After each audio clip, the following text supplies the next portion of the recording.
ওং শ্রী গুরুবে নমঃ। আজ আমি মেজর আরকানা 7 নম্বর কার্ড সম্পর্কে বলবো। কার্ডটির নাম হচ্ছে দ্য চ্যারিয়ট। এই কার্ডটি কর্কট রাশি ও মঙ্গল গ্রহকে নির্দেশ করে। এখানে 7 সংখ্যাটি আছে। 7 সংখ্যাটি কেতুকে নির্দেশ করে। অজানা কারণে কোনো কিছু আটকে যাওয়া, সন্দেহ, ডিপ রিসার্চ, ইনটিউশন, পাওয়ার এবং স্পেশালিটি এসব কেতুর গুণাগুণ। 13তে কালারের একটা ভূমিকা আছে। এই কার্ডটিতে আমরা দেখতে পাচ্ছি কালো, হলুদ, সাদা, নীল এই রঙগুলো বেশি পরিমাণে আছে। এইখানে কালো নির্দেশ করছে মিস্ট্রি, স্ট্রেংথ, পাওয়ার অ্যান্ড ফিয়ারকে।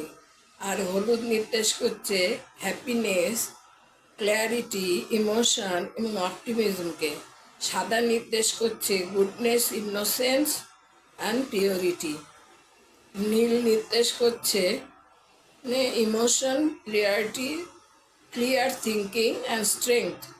জীবনে কঠোর পরিশ্রমের দ্বারাই অনেক বাধা, অনেক কষ্ট পরেই জীবনে বিজয় ও সফলতা প্রাপ্ত হয়। এই ছবিতে একটা রথ দেখা যাচ্ছে। সেই রথের মধ্যে রথের মধ্যে বসে একটা চেহারা দেখা যাচ্ছে যে নাকি ধাতুর তৈরি পোশাক পরে আছে।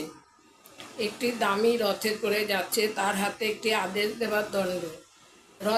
রথটিতে দুটি স্ফিংক্সের মূর্তি আছে, যে মূর্তির মুখগুলো মেয়েদের মতন, শ্রীলোকের মতো, এবং দেহটি হচ্ছে বাঘের মতো। এটা পজিটিভ ও নেগেটিভ দিক নির্দেশ করে। স্ফিংক্স হলো একটা ধাঁধা যা রাজপুত্র সমাধান করবে। রাজপুত্রের মাথার ছাউনিতে অসংখ্য তারা এবং গ্রহ দেখা যাচ্ছে। তার হাতে কোনো লাগাম নেই। রথের সম্মুখে শিবলিঙ্গের মতো আছে, যেটা পুরুষ ও নারীর মিলনকে বোঝায়। এই কার্ডটি কোনো মানুষের জয় ও সফলতা নির্দেশ করে অনেক কঠোর পরিশ্রম করার পর। গণনার সময় যদি এই কার্ডটি আসে, তাহলে যদি কেউ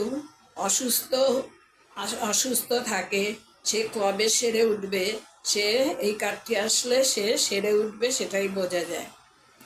শত্রুতা যদি কেউ করে, শত্রু থেকে বিজয় প্রাপ্তি হয়। অর্থনৈতিক সমস্যা থেকে মুক্তি ভ্রমণ নির্দেশ করে। পড়াশোনার ক্ষেত্রে সাবজেক্ট পরিবর্তন করলে রেজাল্ট ভালো হবে।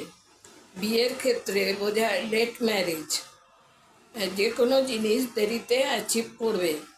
জীবনের প্রতি ক্ষেত্রে বুদ্ধি, জ্ঞান ও বিবেকপূর্ণ নির্ণয় নিলেই সব কিছুই সঠিক হবে এবং আত্মার উন্নতি হবে। আজ এই পর্যন্ত।